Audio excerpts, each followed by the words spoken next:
So, good morning once again, and here we are going to present our presentation. Our today's topic is marketing research process. So, marketing research conducted when there are marketing problem or any marketing related issue arise in the business organization. So process means steps for undertake marketing research activity. Certain steps have to be followed. These are 12 steps. So in the feature of marketing research और in the definition of marketing research हमने क्या सीखा था definition में? It is a systematic process. Means अगर marketing research आपको undertake करना है तो सर्टन सिस्टम फॉलो करना है, सर्टन स्टेप्स फॉलो करना है. So these are the various steps. Okay, हाँ. So total 12 steps are there. So I read one by one so you will get familiar with this steps. Identify and define the problem, then conduct preliminary investigation, determining data needs, determining data sources, then research design prepare करना, questionnaire बनाना, then sample select करना. next है collection of data, then उस data का organization करना, and then data अगर organise हो गया एक बार, then analysis and interpretation of data. Then ये जो काम किया है पूरा, उसका जो भी कंक्लूजन एनालिसिस आया है, फाइंडिंग्स आया है, उसका रिपोर्ट बनाना और फिर उस रिपोर्ट को फॉलो अप करना. Okay, now we will see one by one each step. So first step है आइडेंटिफाई एंड डिफाइन प्रॉब्लम. तो मार्केटिंग रिसर्च तभी करेंगे जब कोई प्रॉब्लम अराइज होगा. तो ऑर्गेनाइजेशन या बिजनेस का फंक्शन जो है वो डिपार्टमेंट में होता है. Marketing department, purchase department, sales department, HR department. तो हर डिपार्टमेंट ने अपना अपना गोल सेट किया होता है और वो गोल अगर वो अचीव नहीं करते हैं तो क्या समझते हैं कि वहाँ पे कोई प्रॉब्लम अराइज हो गया है. तो मार्केटिंग प्रॉब्लम कौन आइडेंटिफाई करेगा? ऑब्वियसली उस डिपार्टमेंट का इंचार्ज, उसको हम क्या बोलते हैं? मैनेजर. बराबर. तो जो मैनेजर है वो आइडेंटिफाई करेगा कि क्या प्रॉब्लम अराइज हो गया है. ओके, तो बिजनेस प्रॉब्लम डिफरेंट होते हैं. प्रोडक्ट रिलेटेड होते हैं, कंज्यूमर रिलेटेड होते हैं. कंज्यूमर का टेस्ट बिहेवियर चेंज हो गया है, नीड चेंज हो गई है, फैशन चेंज हो गया है. एडवर्टाइजिंग रिलेटेड होगा या फिर मोटिवेशन रिलेटेड होगा. मोटिवेशन किसका? मीन्स एचआर डिपार्टमेंट का प्रॉब्लम होगा. बराबर ना. तो हर डिपार्टमेंट का प्रॉब्लम हमने यहाँ पे लिखा है. देन यहाँ पे एक एग्जाम्पल दिया है, देखो कि सेल्स डिपार्टमेंट का प्रॉब्लम सेल्स मैनेजर ने आइडेंटिफाई कर दिया कि वो अपना जो सेल्स टारगेट उन्होंने बनाया था वो अचीव नहीं किया है. Failing of sales. Clear? First point समझा? तो आइडेंटिफाई, तो उस डिपार्टमेंट का इंचार्ज, ये सेल्स डिपार्टमेंट का है तो सेल्स मैनेजर आइडेंटिफाई करेगा. देन अपना मार्केटिंग टीम जो है वो प्रॉब्लम डिफाइन करेगी कि देखो सेल्स फॉल हो गया है, सेल्स का टारगेट अचीव नहीं किया है, तो क्या क्या रीज़न हो सकते हैं? चैट बॉक्स में बताओ. सेल्स क्यों नहीं बढ़ रहा है? Yes, chat box. उनका एडवर्टाइजिंग कम पड़ रहा है. बराबर. देन टारगेट मार्केट में प्रोडक्ट अब नहीं पहुंचा है. Yes, poor advertising. Very good. हाँ, वेरी गुड आकाश. हायर प्राइस है. कीर्ति प्रोडक्ट रिलेटेड, कीर्ति ने बताया कि क्वालिटी पुअर है. Very good. टाइम मैनेजमेंट नहीं हो रहा, इम्प्रॉपर मार्केटिंग है. Very good. तो ये सारे रीज़न हो सकते हैं. तो देखो आप लोगों ने बहुत सारे रीज़न बताए. तो सब रीज़न जो है वो सब reason at a time investigate नहीं कर सकते हैं. राइट. तो वही अपना मार्केटिंग टीम कोई तो एक, अभी इतने सारे रीज़न बताए ना, उसमें से एक रीज़न बोलेगा कि इसकी वजह से, एडवर्टाइजिंग की वजह से हमारा सेल्स फॉल हो रहा है, या फिर सेल्स फोर्स के जो डिपार्टमेंट के जो पर्सनल है उनका मोटिवेशन कम पड़ रहा है, ऐसा कोई तो वो रीज़न बताएगा. It is called define problem. समझ में आया? प्रॉब्लम क्या है? Failing of sales. और इसका रीज़न जो बोला ना अभी, वो भी हमें डिसाइड करना है, तो उसको क्या बोलेंगे? Define problem. क्योंकि आप लोगों ने बहुत सारे बहुत सारे रीज़न बताए, बराबर, तो सब रीज़न एट अ टाइम नहीं सर्च कर पाएंगे ना, तो कोई तो सोल्यूशन देना पड़ेगा, तो उसको बोलते हैं define problem. Okay. Then next है इन्वेस्टिगेट. Conduct preliminary investigate. तो पहले इन्वेस्टिगेशन करेंगे कि जो भी रीज़न बताया जा रहा है तो उसमें सच में वही रीज़न है या नहीं है. तो अभी मार्केटिंग रिसर्च टीम जो है उनका काम है इन्वेस्टिगेशन करना. देखो, research problem stated by marketing team, और उसको इन्वेस्टिगेट करेगा कौन? Research team. ठीक है. तो वो लोग बताएंगे कि फॉलिंग ऑफ सेल्स में भी might be interpreted due to ineffective advertising. तो इनइफेक्टिव एडवर्टाइजिंग बता दिया. फिर वो इन्वेस्टिगेट करेंगे एडवर्टाइजिंग जो कर रहे हैं, कौन कौन से मीडिया यूज़ किया है, मीडिया थ्रू जा रहा है या फिर डिस्ट्रीब्यूटर को क्या कमीशन बेसिस पे दिया जा रहा है. तो प्रॉपर इन्वेस्टिगेशन किया जाएगा. तो मे बी डिस्ट्रीब्यूटर सपोर्ट नहीं कर रहे हैं, हमारा प्रोडक्ट रिकमेंड नहीं कर रहे हैं कस्टमर को, या हमारा प्रोडक्ट उनके शॉप में अवेलेबल नहीं कर रहे, डिस्ट्रीब्यूटर हो रिटेलर हो, तो क्यों नहीं कर रहे हैं? मे बी नया प्रोडक्ट मार्केट में लॉन्च हुआ है और वो कॉम्पिटिटर जो है वो उनको ज़्यादा कमीशन दे रहा है. तो ये सब बातें इन्वेस्टिगेट की जाएगी. कौन करेगा? रिसर्च टीम करेगी. ओके. देन नेक्स्ट है डिटरमाइनिंग डाटा नीड्स. अभी डाटा को, अपने प्रॉब्लम रिलेटेड डाटा, अपना प्रॉब्लम सॉल्व करने के लिए जो डाटा चाहिए, तो डिसाइड करेंगे कि कौन सा डाटा हमें चाहिए. तो या तो प्राइमरी सोर्सेज डिसाइड करेंगे या फिर सेकेंडरी सोर्सेज. तो primary sources means what? First hand information, कि हमारे प्रॉब्लम रिलेटेड हमें ही इंफॉर्मेशन ढूंढना है, तो हम क्वेश्चनएयर प्रिपेयर करेंगे, देन सर्वे करेंगे, ऑब्जर्वेशन करेंगे. Then secondary sources means what? Published sources, कि अभी ये फेलिंग ऑफ सेल्स पहले किसी कंपनी में हुआ होगा, तो उस कंपनी ने क्या उस पर सोल्यूशन निकाला, वो देखेंगे, या फिर हमारा पास्ट रिकॉर्ड देखेंगे कि पास्ट में भी हमें कभी ऐसा प्रॉब्लम हुआ था, तो फिर वो टाइम पे हमने क्या सॉल्यूशन इम्प्लीमेंट किया था. तो सेकेंडरी मतलब ऑलरेडी किसी ने इन्वेस्टिगेशन किया होता है, वो secondary sources. Okay. So let we clear the screen. Now next. So then determine data sources. तो डाटा सोर्सेस देखो, या तो इंटरनल सोर्सेस में भी डाटा कलेक्ट करना है, तो इंटरनल सोर्सेस, या फिर आ गया सोर्सेस में भी इंटरनल और एक्सटर्नल. सो इंटरनल या फिर external sources. Okay. So internal sources जो है वो प्राइमरी डाटा रहेगा. देन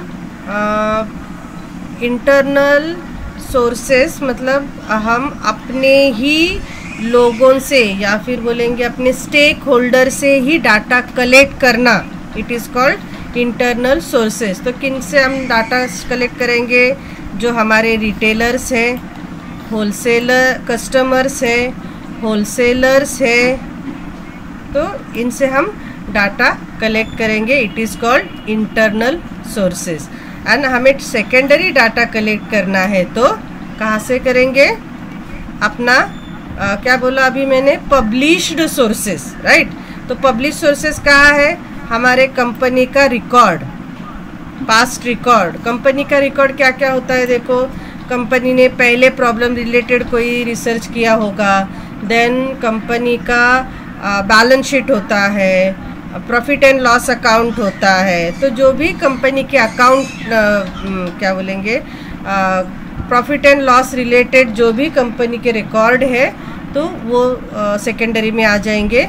और बाहर से अगर सेकेंडरी डाटा कलेक्ट करना है आउटसाइड सोर्सेज से तो एक्सटर्नल, तो लाइब्रेरीज में देखो अदर कंपनीज के मिलेंगे, ट्रेड एसोसिएशन, गवर्नमेंट पब्लिकेशन।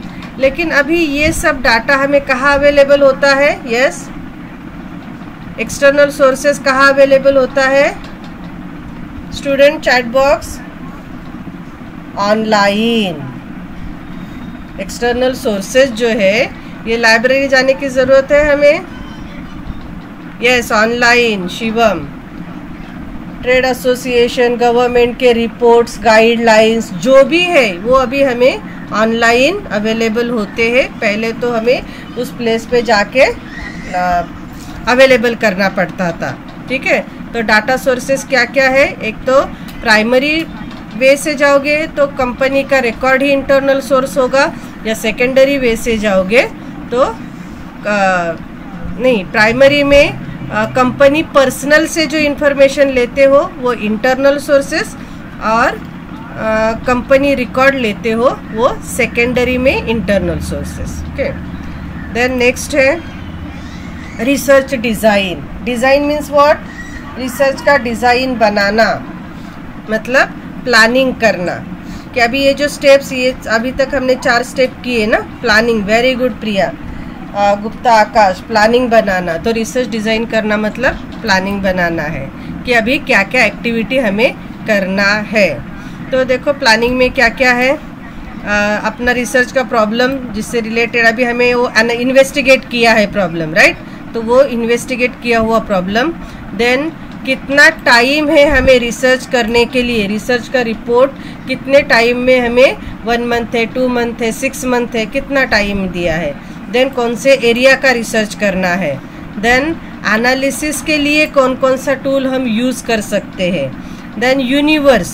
अगर हम एरिया बोलते हैं, यहाँ पे एरिया देखो, तो एरिया बोलते हैं तो उसका यूनिवर्स कितना है? Universe means total population. Okay, तो यूनिवर्स का मीनिंग है टोटल पॉपुलेशन। किसका पॉपुलेशन?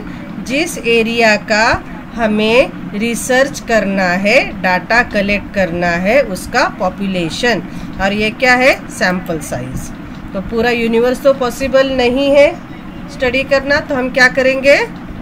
सैम्पल साइज सिलेक्ट करेंगे। ओके, नेक्स्ट है क्वेश्चनेयर। आता क्वेश्चनेयर मीन्स आपको मालूम है क्वेश्चंस फ्रेम करना। तो अगर हम प्राइमरी वे से डाटा कलेक्ट कर रहे हैं तो फिर हम क्या करेंगे? अपना क्वेश्चनेयर बनाएंगे। तो क्वेश्चनेयर बनाते समय ये केयर लेना है कि हमारे प्रॉब्लम रिलेटेड, ये रिसर्च प्रॉब्लम है ना, तो ये प्रॉब्लम रिलेटेड ही क्वेश्चंस, उसमें प्रॉब्लम रिलेटेड इंफॉर्मेशन मिले ऐसे ही क्वेश्चन उसमें आना चाहिए। देन हमने जो कहा गया स्टैटिस्टिकल, ये देखो टेक्निक्स बोला है कि डाटा कलेक्शन के लिए क्या टेक्निक यूज़ करेंगे, फ़ोन पे लेने वाले हैं या सर्वे जाके करने वाले हैं, ऑब्जर्वेशन करने वाले हैं, तो वो टेक्निक अकॉर्डिंग सूटेबल हो। देखो फ़ोन पे अगर क्वेश्चन पूछना है तो छोटे छोटे होने चाहिए, राइट? सर्वे करना है तो आप ही उसमें लिखने वाले हो सर्वे करके, तो अकॉर्डिंगली आपको डिसाइड करना है। ओके, एंड देन एनालिसिस के लिए आप कौन सा टूल यूज़ करने वाले हो वैसे क्वेश्चनेयर होना चाहिए। तो क्या कंसीडर करना है? आपका type of information required, technique to be use to conduct the research, area, time according, ये सब कंसीडर करके आप क्वेश्चनेयर बनाओगे। Then designing sample of respondent. Respondent means आप जिनसे इंफॉर्मेशन कलेक्ट करोगे जो आपको रिस्पॉन्स देंगे, they are called as respondent. तो उसका आप सैंपल बनाओ। सैंपल बनाने की क्यों ज़रूरत है? देखो टोटल पॉपुलेशन जो है उनसे आप इंफॉर्मेशन नहीं ले सकते हो क्योंकि वो लार्ज होता है। जैसे अगर हमें भिवंडी एरिया का रिसर्च करना है, राइट, भिवंडी एरिया, तो सपोज उसका पॉपुलेशन है 10,000, तो आप 10,000 लोगों से ईच एंड एवरी इंडिविजुअल से डाटा कलेक्ट करने जाओगे तो उसमें बहुत टाइम कंज्यूम होगा, देन पैसा भी ज़्यादा लगेगा। देखो due to shortage of time कम होता है आपके पास, अदर रिसोर्सेज भी कम होते हैं, जैसे कि आपके पास रिसर्च स्टाफ कम रहेगा, फंड अवेलेबल दिया है वो कम रहेगा, देन अपना जो स्टैटिस्टिकल टूल या टेक्निक्स है एनालिसिस के लिए तो उनका भी लिमिटेशन है शॉर्टेजेस है। तो ये सब due to shortages of all this क्या करना पड़ता है, सैंपल सिलेक्ट करना पड़ता है। देन नेक्स्ट क्या है कि आप डाटा कलेक्ट करो। अभी आपने डिसाइड किया है प्राइमरी वे से कलेक्ट करना है या सेकेंडरी वे से कलेक्ट करना है, तो आप डाटा कलेक्ट करो प्लीज़।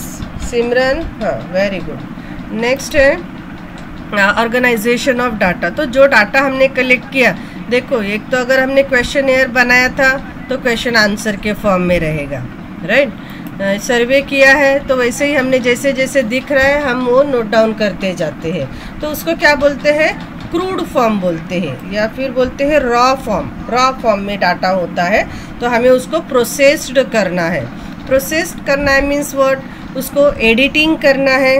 देखो हमने जो भी क्वेश्चन पूछे थे तो सब लोगों ने सेम सब response, suppose number of questions हमारे पास 50 है तो सब ने 50 के आंसर नहीं दिया है, किसी ने 40 दिए हैं, किसी ने 45 दिए हैं, बाकी सब ने 50 दिए हैं। तो जो रिस्पॉन्सेस नहीं मिले हैं तो हमें डिसाइड करना पड़ेगा उसका एडिटिंग करना। एडिटिंग मीन्स व्हाट, या तो हम उसको निकाल देंगे या फिर हम देखेंगे मोस्ट ऑफ लोगों का आंसर सेम आ रहा है तो हम खुद ही फिल कर देंगे, तो इसको एडिटिंग बोलते हैं। देन कोडिंग करना।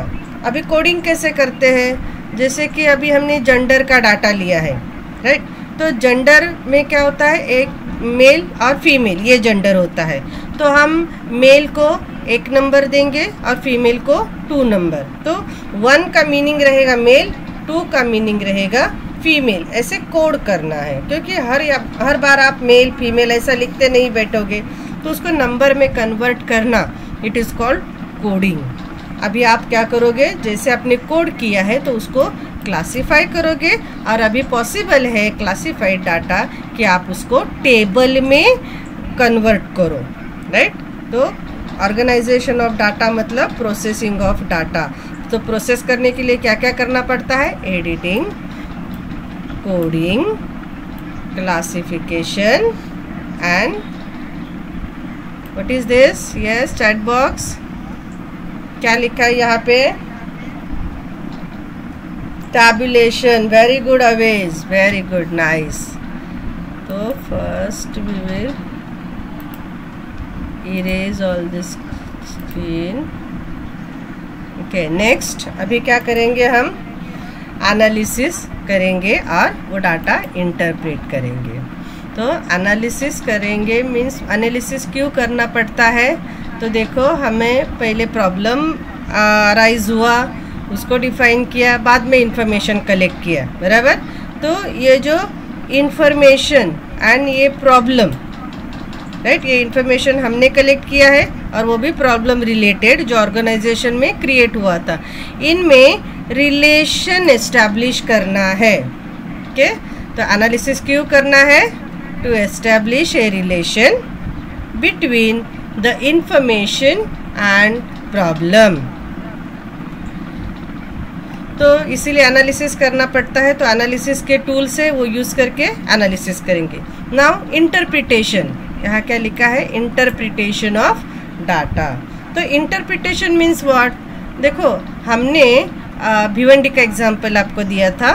भिवंडी का पॉपुलेशन है 10,000, लेकिन हमने सैंपल सिलेक्ट किया ओनली 100, तो 100 का ही डाटा कलेक्ट किया और जो भी उसका एनालिसिस करके हमें कंक्लूजन मिला एनालिसिस करके आपको क्या मिलेगा, फाइंडिंग्स मिलेंगे, आप कंक्लूजन, लॉजिकल कंक्लूजन बोलोगे। लेकिन कितने लोगों का आपने स्टडी किया था, ओनली 100, और अभी आप उसको अप्लाई करोगे पूरे 10,000 पीपल पे, उसको बोलेंगे हम जनरलाइजेशन। 100 लोगों का 100 का सैंपल लेके अभी हम बोलेंगे 10,000 पीपल से रिलेटेड ये इंफॉर्मेशन है, इट इज़ कॉल्ड जनरलाइजेशन। तो जो भी आपने लॉजिकल कंक्लूजन किया है उसका जनरलाइजेशन करेंगे। नेक्स्ट है, अभी हमारा पूरा काम हो गया है, एनालिसिस हो गया है, जनरलाइजेशन हो गया है, अभी हम उसका रिपोर्ट बनाएंगे। ठीक है, तो रिपोर्ट बनाना, आप भी प्रेजेंटेशन करते हो ना, असाइनमेंट बनाते हो, तो प्रॉपर फॉर्मेट आपको बोला जाता है, उसी फॉर्मेट में बनाना है। तो रिसर्च रिपोर्ट का भी फॉर्मेट होता है। आंचल यादव, ओके। तो रिपोर्ट का क्या क्या फॉर्मेट है देखो, पहले टाइटल दे दो। टाइटल क्या रहेगा, हमारा जो रिसर्च प्रॉब्लम है ना वो टाइटल रहेगा। देन इंडेक्स, कि आपके प्रोजेक्ट में कौन से पेज पे क्या क्या है वो सब हम इंडेक्स में। Then synopsis, synopsis means brief idea of the research report, वो थोड़ा शॉर्ट में उसका ब्रीफ में पूरा डिटेल लिखना, it is called synopsis. Then अभी आप स्टार्ट करोगे इंट्रोडक्शन, आपने जो जो काम किया ना तो इंट्रोडक्शन में डालोगे। प्रॉब्लम सॉल्व करने के लिए कौन सा मेथड यूज़ किया आपने, वो मेथडोलॉजी, फाइंडिंग्स क्या है। देन लिमिटेशन क्या क्या थे, लिमिटेशन क्या रहेंगे इसमें, वही कि हमने पूरे भिवंडी का सर्वे नहीं किया, सिर्फ 100 सैंपल सिलेक्ट किया और उनका सर्वे किया, इंफॉर्मेशन कलेक्ट किया।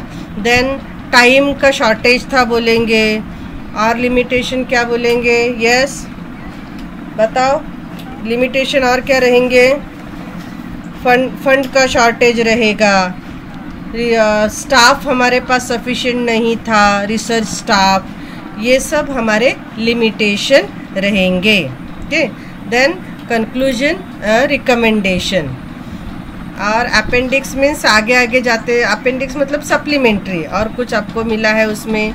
देन आप बिब्लियोग्राफी, तो अभी हमने बोला कि सेकेंडरी डाटा जो है वो हमें कहाँ से मिलता है, ऑनलाइन से, तो वो अपना, या Bhumi time barrier, very good. Bibliography online अगर हम मटेरियल कलेक्ट करते हैं तो उसको हम क्या बोलते हैं, बिब्लियोग्राफी, राइट। तो बुक से करते हैं तो बिब्लियोग्राफी, ऑनलाइन है तो बिब्लियोग्राफी। नाउ नेक्स्ट है फॉलो अप ऑफ रिपोर्ट। अभी आपने जो भी सजेशन वो सब दिए थे, रिकमेंडेशन किया था, फाइंडिंग्स बोले थे, तो ऑर्गेनाइजेशन ने कितना इम्प्लीमेंट किया है वो आपको देखना है। The researcher should find out whether the report is accepted, accept हुआ है। देन रिकमेंडेशन जो दिए थे वो इम्प्लीमेंट हो रहे हैं वहाँ पे। देन जो भी इम्प्लीमेंट किया था वो प्रॉब्लम सॉल्व करने में सक्सेसफुल हो गए हैं या नहीं, इसका फॉलो अप कौन लेगा, रिसर्चर लेगा। Okay, so this is all about marketing research steps. We stop here, and so very thankful